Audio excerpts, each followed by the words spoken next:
Hey guys, it's the Coaster Battleman here, bringing you a 2 reviews in 1 video. This is the wheel, and I'm deciding which 2 coasters I will review by spinning the wheel twice.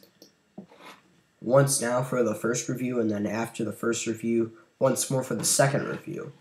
And I'm reviewing Gatekeeper for this first video. And Gatekeeper, very good coaster.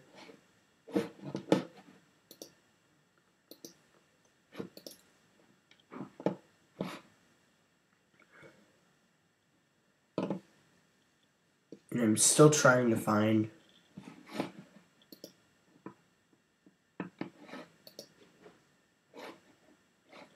the Gatekeeper POV.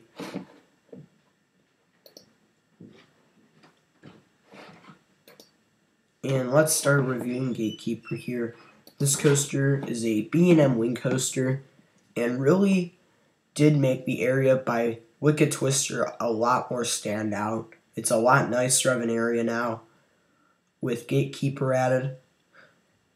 And this coaster is one of the 4 B&Ms at Cedar Point, the second newest B&M, second newest coaster at Cedar Point.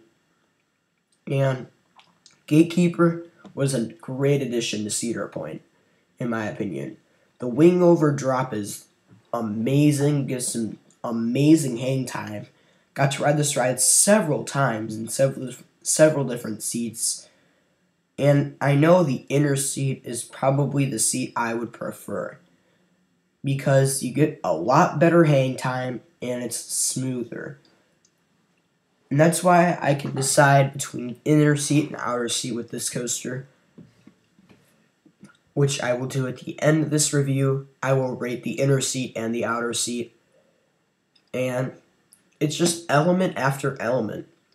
Even the useless airtime hill actually gave a little bit of airtime. Not much, but a little bit. And it's just element after element throughout the first half.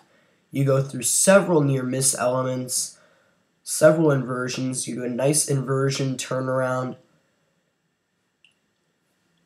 And the 2 keyhole elements are awesome. And after the final keyhole element, you hit the mid-course brake run and go to the most boring part of the ride. This part of the ride is probably the most useless part of Gatekeeper. The final helix, it's probably a useless part in my opinion. Then you go up another airtime hill, then hit the brakes. So, Gatekeeper layout-wise, the first half is amazing. Really like the first half, flawless first half layout. But the second half could have had another inversion. It could have had a nice 0G roll finale, or a corkscrew or a vertical loop during the ride or something. But I think a nice 0G roll finale after the mid-course brake run would have been sweet, like a slow rollover inversion. That would have been sweet. But overall, Gatekeeper, very good B&M wing coaster. Besides the fact that the closing part of the ride ends and the outside seats aren't the best, I'm going to rate the coaster. With the outside seat, I think this coaster would get a 7.5. It's solid, but not the greatest. But in the inner seat, this coaster is awesome. I give this coaster like a 9 out of 10 with the inner seat, because it's just so awesome in the inner seat. There's like nothing wrong with the first half at all. Second half could be better. And if I had to rank it overall, I'd give it an 8.5, which is still a nice score. Great coaster. Big fan of Gatekeeper. And it's one of my personal favorites. Thank you for watching. Stay tuned for another review. It will be for Top Thrill Dragster. Top Thrill Dragster, first coaster over 400 feet. Great ride. Let's do this. And seriously, this coaster's launch is phenomenal. Like literally, Top Thrill Dragster, it's only 30 seconds long and has only a few elements, but it's just a high quality ride.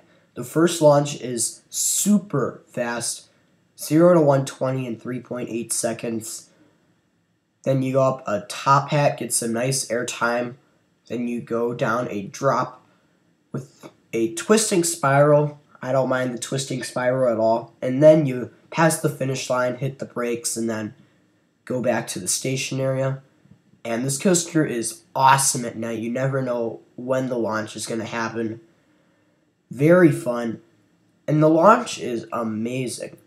You're just free with that lap bar. You get covered in bugs a ton at night. Like, this coaster is just amazing. It packs so much in such short of a time. My only complaint about Top Thrill Dragster is that it is super short. But seriously, this launch is amazing. It wasn't that long, but the launch and the top hat and the final drop are just amazing. And mainly, you're going to ride Top Thrill Dragster for the launch and the intensity of the ride. In my opinion, if they added a few bank turns and a few airtime moments like other Intamin launch coasters have, or what Millennium Force has, a similar Millennium Force style ending would have been sweet on this ride. But overall, I'm going to give this coaster a 9 out of 10. I think this coaster is definitely the third or the fourth best coaster at Cedar Point. I'm just siding with Gatekeeper on that one, but I feel like this coaster is